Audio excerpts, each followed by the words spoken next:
तो ये कहानी है एक लेजेंडरी अल्केमिस्ट शेंग जियान की, जिस पर किस्मत कुछ ज्यादा ही मेहरबान है। क्योंकि शेंग जियान की कहानी की शुरुआत हुई दो खूबसूरत स्वर्ग से गिरी गॉडेस के साथ, जिन्होंने जमीन पर आने के बाद शेंग जियान को ताकतवर करने के लिए उसके साथ डुअल कल्टीवेशन करते हुए उसे अपना बॉयफ्रेंड बना लिया था। हालांकि उसकी एक मंगेतर पहले भी थी। अगर ठरकपन में बात करें तो बैटल थ्रू द हेवन के शियाओ यान को तो शेंग जियान से ट्यूशन लेनी पड़ ढेगी, क्योंकि आज तक आपने ऐसा पावरफुल और ठरकी हीरो कहीं नहीं देखा होगा। जिन लोगों ने वर्ल्ड डिफाइंग एंड गॉड की नॉवेल पढ़ी है वो जानते हैं कि मैं किस बारे में बात कर रहा हूँ। नॉवेल में शेंग जियान की इतनी पावरफुल बीवियां हैं कि उन सबका तो नाम याद रखना भी मुश्किल है। अगर आपको कभी किसी हीरो को ठरकी नंबर 1 का टाइटल देना हो तो मुझे लगता है कि वो आसानी के साथ शेंग जियान को मिल जाएगा। मगर शेंग जियान को पावर लेवल में भी कम नहीं समझा जा सका। बेशक उसकी शुरुआत 0 से हुई, लेकिन आखिर तक आते आते वो 3 रेंस का एक महान अल्केमिस्ट बन जाता है। तो चलो फिर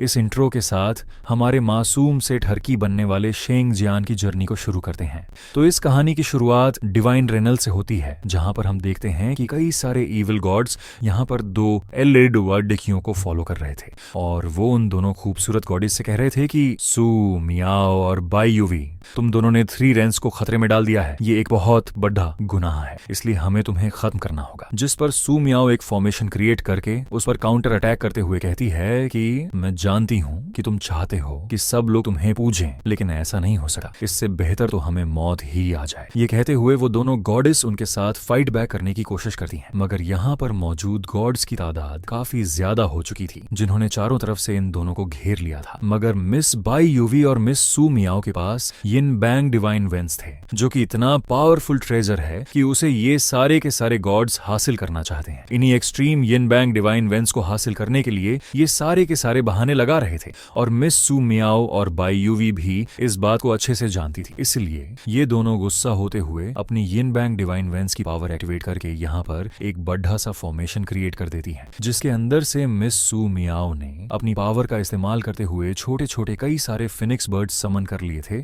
और वो तेजी के साथ सामने की तरफ बढ़ने लगे। इन फ्लेमिंग बर्ड्स को और जरा पावरफुल करने के लिए हम देखते हैं कि मिस बाई यूवी अपनी ईविल मैजिक का इस्तेमाल करती है, जहां पर हम देखते हैं कि वो सारे के सारे छोटे बर्ड्स कंबाइन होकर एक बर्ड डिडे से ईविल मैजिक बर्ड में ट्रांसफॉर्म हो गए। और यह अटैक इतना ज्यादा पावरफुल था कि इसके सामने वो सारे के सारे गॉड्स मिलकर भी नहीं टिक पा रहे थे। देखकर ऐसा लग रहा था कि मिस बाई यूवी और सू मियाओ जीतने वाली हैं। मगर तभी अचानक वहां पर इमोर्टल रेनल का एम्परर आ जाता है, जो कि अपनी पावर्स का इस्तेमाल करके उस बर्ड को डिस्ट्रॉय करते हुए कहता है कि ईविल विच बाई यूवी, तुम अच्छे से जानती हो कि इमोर्टल रेनल में ईविल मैजिक का इस्तेमाल करना मना है। यह यहाँ के हेवनली रूल्स के खिलाफ है, इसलिए तुम्हें सीधे रास्ते पर लाने के लिए मुझे तुम्हें पनिशमेंट देनी होगी। जो कहते हुए वो इमोर्टल एम्परर यहाँ पर इन लोगों पर प्रेशर लगाना शुरू कर देता है। मगर मिस सू मियाओ तो जानती थी कि यह उसी इमोर्टल एम्परर की सारी साजिश है, इसलिए वो गुस्सा होते हुए कहती है कि तुम कमीने डीमन, ये अच्छाई और बुराई का नाटक करना बंद करो। मैं जानती हूँ कि तुम ही ये सब कुछ करवा रहे हो। जिस पर तो वो एम्परर गुस्सा हो गया, और वो गुस्सा होते हुए कहता है कि आखिर तुम दोनों की हिम्मत कैसे हुई। और ये कहते हुए वो अपनी पाम तकनीक का इस्तेमाल करते हुए उन दोनों को कुचलने की कोशिश करता है। मिस बाई यूवी और सू मियाओ जानती थी कि उसका मुकाबला करना काफी डिफिकल्ट होगा, लेकिन फिर भी वो दोनों हार नहीं मानती और अपनी यिन बैंग की पावर इकट्ठा करते हुए यहाँ पर एक डिवाइन स्वॉर्ड समन कर लेती हैं, जिसका इस्तेमाल करते हुए उस कमीने एम्परर के पाम अटैक से टकराने लगी। यहाँ पर इन दोनों अटैक्स के टकराने की वजह से हम देखते हैं कि बहुत ही खतरनाक प्रेशर क्रिएट हो रहा था,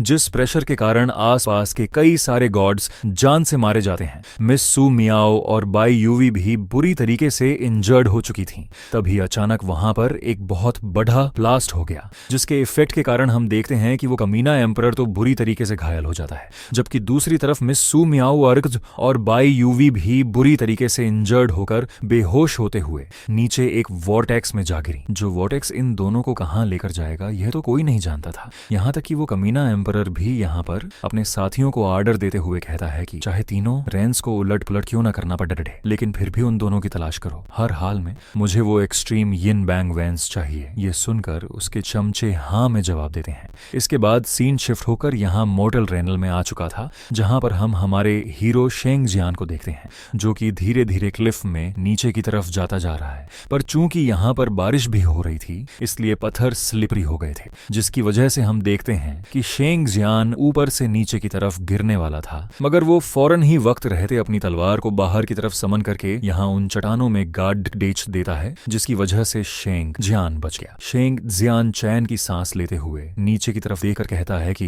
यह इमोर्टल डीमन क्लिफ है। मैंने बिल्कुल भी नहीं सोचा था कि यहाँ की डेथ एनर्जी इतनी ज्यादा कंडेंस होगी, लेकिन मुझे हर हाल में हेल लिंगजी चाहिए, क्योंकि अगर मुझे अपनी स्पिरिचुअल वेन्स को अवेकन करना है तो मुझे उसके लिए हेल लिंगजी हर्ब की जरूरत पड़ेगी। यही मेरे पास आखिरी मौका है। ये सब सोचते हुए शेंग जियान मोटिवेट होकर नीचे की तरफ आ गया था, जहाँ नीचे की तरफ खाई में डेथ एनर्जी चारों तरफ फैली हुई थी। इसलिए शेंग जियान अपनी तलवार को लेकर चौकन्ना रहने की कोशिश करता है और वो धीरे धीरे से सामने की तरफ बढ़ता जा रहा था। थोड़ी देर आगे बढ़ने के बाद अचानक शेंग जियान को अपने सामने कुछ चमकता हुआ दिखाई देता है, जो देखकर तो शेंग जियान की खुशी का ठिकाना ही नहीं रहा, क्योंकि यह वही इमोर्टल हर्ब हेल लिंगजी था, जिसे हासिल करने के लिए शेंग जियान तेजी के साथ उसकी तरफ भागने की कोशिश करता है। मगर तभी अचानक शेंग जियान पर पीछे से वहां के गार्डियन बीस्ट ने हमला कर दिया, जिसे डॉज करते हुए शेंग जियान उसके साथ फाइट बैक करने की कोशिश करता है। मगर शेंग जियान को जानने को मिलता है कि उस बीस्ट की बॉडी तो काफी ज्यादा स्ट्रांग है, उल्टा उसकी तलवार में ही क्रैक आ चुके थे, जबकि उस बीस्ट को कुछ भी नहीं हुआ था। ये सब देखकर भी शेंग जियान फाइट करने से नहीं रुकता, बल्कि वो अभी भी उस बीस्ट पर अटैक कर रहा था, जहां पर हम देखते हैं कि वो बीस्ट अपनी पूंछ का इस्तेमाल करते हुए शेंग जियान को ब्रूटली हिट कर देता है, जिसकी वजह से शेंग जियान उड़ते उड़ते दूर जा गिरा। और हमें शेंग जियान के पास्ट के विजन देखने को मिलते हैं, जिन विजन से हमें जानने को मिलता है कि शेंग जियान अभी तक अपने स्पिरिचुअल वेन्स को अवेकन नहीं कर पाया था, जिसकी वजह से उसके क्लैन के मेंबर उसे कचरे की तरह ट्रीट करते थे। हालांकि शेंग जियान का फादर इनके क्लैन का लीडर है, मगर फैमिली रूल्स के हिसाब से अगर किसी भी क्लैन लीडर के बेटे के स्पिरिचुअल वेन्स अवेकन नहीं हो पाते तो वो क्लैन लीडर नहीं रह सकता, उसे अपनी पोजीशन छोड़नी होगी। शेंग जियान की वजह से उसके फादर को क्लैन लीडर की पोजीशन से हटाया जाने वाला था, और इसी वजह से शेंग जियान को काफी बुरा महसूस हो रहा था। जो बातें ही शेंग जियान को मोटिवेट कर रही थी, और इसी वजह से वो आज के दिन यहाँ पर हार नहीं मानता। वो हर हाल में अपने स्पिरिचुअल वेन्स को अवेकन करना चाहता है, जिसके लिए एक बार फिर से शेंग जियान ने उस बीस्ट का मुकाबला करने की कोशिश की। हालांकि वो बीस्ट बार बार यहाँ शेंग जियान को उठा कर पटक रहा था, मगर हर बार गिरने के बाद शेंग जियान यही सोचकर खड्डा हो जाता कि मैं अपने फादर पर एक बर्डन बनकर नहीं रह सकता, मुझे हर हाल में ये हेल लिंगजी हर्ब चाहिए। और इसीलिए हम देखते हैं कि शेंग जियान ने अपने दिमाग को दौड़ ढाना शुरू कर दिया, जहां उसके दिमाग में एक जबरदस्त प्लान आ जाता है। हम देखते हैं कि वो उस बीस्ट को अपने पीछे दौड़ ढाते हुए तेजी के साथ खाई के ऊपर से जंप कर चुका, जहां पर उसने रस्सी का इस्तेमाल करते हुए खुद तो खाई पार कर ली। और जब वो बीस्ट जंप करते हुए खाई के बीच में था, तभी अचानक शेंग जियान ने अपनी रस्सी को खींचते हुए ऊपर की चट्टानें यहाँ उस बीस्ट पर गिरा दी, जिसकी वजह से वो बीस्ट तेजी के साथ नीचे लावा में गिर जाता है। जो करने के बाद शेंग जियान खुश होते हुए फौरन से उस लेजेंडरी इमोर्टल हर्ब हेल लिंगजी के पास चला जाता है, जिसे देखते हुए वो कह रहा था कि मुझे यकीन नहीं आता, आखिरकार मुझे हेल लिंगजी हर्ब मिल चुका है। मगर तभी अचानक हम देखते हैं कि उस बीस्ट को तो कुछ भी नहीं हुआ था, और वो लावा से जिंदा सलामत निकलते हुए बाहर की तरफ आ गया, जो देखकर शेंग जियान पहले से भी ज्यादा गुस्से में आ चुका था। शेंग जियान उस बीस्ट को देखते हुए फौरन से इस इमोर्टल हेल लिंगजी हर्ब को उठाकर वहां से भागना शुरू कर चुका, जहां भागते भागते शेंग जियान एक नैरो केव के अंदर चला जाता है, जिसके अंदर वो बीस्ट नहीं आ सकता था। और हम देखते हैं कि वहां से शेंग जियान ने इस खाई की और भी ज्यादा गहराई में जंप कर दिया, जहां नीचे आने के बाद जब शेंग जियान ने अपनी आंखें खोली तो वो देखता है कि वो तो एक लड़की के ऊपर पड़ ढहा हुआ है, जो कि कोई और नहीं बल्कि मिस बाई यूवी थी। इस खूबसूरत लड़की को तो यहाँ पर देखकर शेंग जियान हैरान होते हुए कहता है कि यह इमोर्टल डीमन क्लिफ काफी खतरनाक जगह है, आखिर ऐसी ये खूबसूरत लड़की यहाँ पर क्यों लेटी होगी। शेंग जियान ये सब सोच ही रहा था, और वो उसे देखने की कोशिश करता है कि क्या यह लड़की जिंदा भी है कि नहीं। मगर तभी अचानक मिस बाई यूवी होश में आ जाती है, जो कि शेंग जियान को गलत समझ बैठी, और वो फौरन से उस पर हमला करने की कोशिश करती है, जिसके अटैक के कारण शेंग जियान बेहोश हो जाती है। जियान भी पीछे की तरफ धकेला गया और उसके मुंह से खून निकल आया था, लेकिन फिर भी वो फाइट के लिए खुद को तैयार करते हुए कहता है कि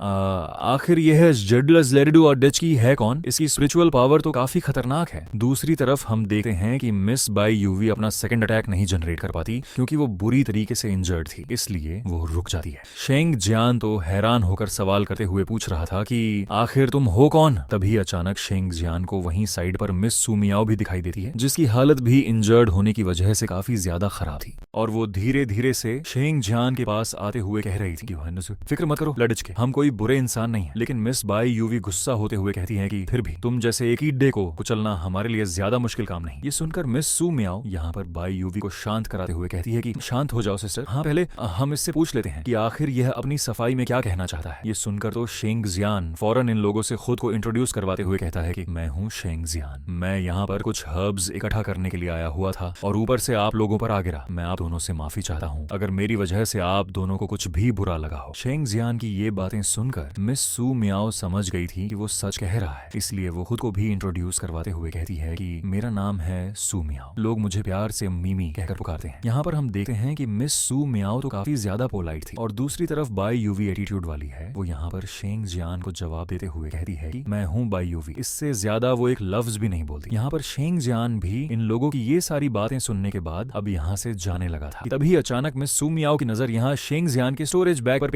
बेड डी एज जाती है, जिसके अंदर उसने हेल लिंगजी को महसूस कर लिया था और वो इस बारे में मिस बाई यूवी को भी बताती है, जो सुनकर बाई यूवी कह रही थी कि ठीक है, मैं अभी इस लड्डचके को जान से मार डालती हूँ ताकि हम हेल लिंगजी का इस्तेमाल करते हुए अपने जख्मों को हील कर सकें। लेकिन मिस सू मियाओ उसे मना करते हुए कहती है कि नहीं, याद है ना मास्टर ने क्या कहा था, हमें बिलाव जहाँ लोगों को मारना नहीं चाहिए, ये अच्छी बात नहीं। अभी ये दोनों ये सारी बातें कर ही रही थीं। तभी अचानक दूसरी तरफ हम देखते हैं कि शेंग जियान भी अचानक से रुकर पीछे की तरफ मुद्दते हुए इन दोनों से सवाल करते हुए पूछता है कि वैसे मैं तुम दोनों से पूछना तो भूल ही गया कि आखिर तुम दोनों यहाँ पर कर क्या रही हो। जो सुनते ही क्यूट सी सू मियाओ ने तो यहाँ पर ओवर एक्टिंग करना शुरू कर दी। वो एक्टिंग करते हुए कहती है कि हम लोग अपनी जान बचाकर भाग रही थी और बुरी तरीके से इंजर्ड होते हुए हम यहाँ पर आप हंसी। अब तो इस इमोर्टल डीमन क्लिफ से ही हम लोगों का निकलना मुश्किल है, क्योंकि यहाँ पर इतने खतरनाक बीस्ट जो मौजूद है। अगर जल्दी हमारे ये जख्म हील नहीं किए गए तो मुझे तो लगता है कि हम अगले 24 घंटों के अंदर मर जाएंगे। ये सब करते हुए सू मियाओ यहाँ पर एक्टिंग करते हुए अपने मुंह से खून की उल्टी भी करती है, जो देखकर तो शेंग जियान थोड़ा सा घबरा गया और वो सू मियाओ से कहता है कि मेरे पास कुछ मेडिकल पिल्स हैं, इनका इस्तेमाल करते हुए शायद तुम ठीक हो सकी हो। लेकिन मिस सू मियाओ मना करते हुए कहती है कि ऑर्डिनरी पिल्स से हमारा काम नहीं हो सकता अनलेस तुम्हारे पास कोई चमत्कारी एलेक्सिर या हर्ब ना हो। सिर्फ वही चमत्कारी एलेक्सिर ही अब हमारी जान बचा सकता है। ये सब कहते हुए वो ओवर एक्टिंग कर ही रही। जब ये सब सुनकर तो शेंग जियान गहरी सोच में पड़ी ड्यूटी डेज गया था। वो अपने मन में सोचने लगा कि मेरे पास हेल लिंगजी मौजूद तो है, लेकिन वो मेरा आखिरी मौका है मेरी स्पिरिचुअल वेंस को अवेकन करने के लिए। अब मैं क्या करूं? दूसरी तरफ मिस सू मियाओ ने बाई यूवी को भी इशारा कर दिया था कि एक्टिंग शुरू कर। हालांकि बाई यूवी ऐसा नहीं करना चाहती थी, लेकिन मीमी के लिए वो ये करने के लिए तैयार हो। और हम देखते हैं कि वो एक्टिंग करते हुए कहती है कि मैं मर गई, और ये कहती हुई वो बेहोश होकर नीचे गिरने की एक्टिंग करी है, जिससे सू मियाओ ने फौरन से पकड़ ड्रिच लिया था और वो रोते हुए कह रही थी कि नहीं मेरी बहन, तुम मुझे इस तरह से छोड़ कर नहीं जा सकती। यह देखकर तो शेंग जियान भी भागा भागा फौरन उसके पास आ जाता है, मगर अभी भी वो सोच में पड्ढा हुआ था। इसलिए हम देखते हैं कि सू मियाओ ने और ज्यादा जोर जोर से रोना शुरू कर दिया था। उसकी एक्टिंग इतनी कमाल की थी कि शेंग जियान भी कुछ समझ नहीं पा रहा। वो अपने मन में फैसला करते हुए कहता है कि चाहे मेरे पास यह इमोर्टल हर्ब हो या ना हो, मेरे पास मेरी स्पिरिचुअल वेंस हो या ना हो, मैं फिर भी शेंग जियान हूँ, मैं कुछ भी कर सका हूँ। ये सब मुझे डिफाइन नहीं करता, मैं यूजलेस नहीं। यहाँ पर शेंग जियान ये सब सोचते हुए फौरन से हेल लिंगजी को बाहर निकालकर उनके सामने पेश कर, जिसे देखकर तो मिस सू मियाओ एक्टिंग करते हुए कहती है कि ये तो प्रेशियस एलेक्सिर हेल लिंगजी है ना, जो कि टूटे हुए मेरिडियंस या फिर जख्मों को हील कर सकता है। इस पर शेंग जियान जवाब देते हुए कहता है कि हाँ मैं जानता हूँ ये कीमती है, मगर इससे कोई फर्क नहीं पड़ता, किसी की जान बचाना ज्यादा जरूरी। दूसरी तरफ सू में तो यहाँ पर उसकी यह बात पूरी करने से पहले ही वो एलेक्सिर छीन चुकी। शेंग जियान तो बस आंखें फाड़ फाड़ कर उन्हें देखा।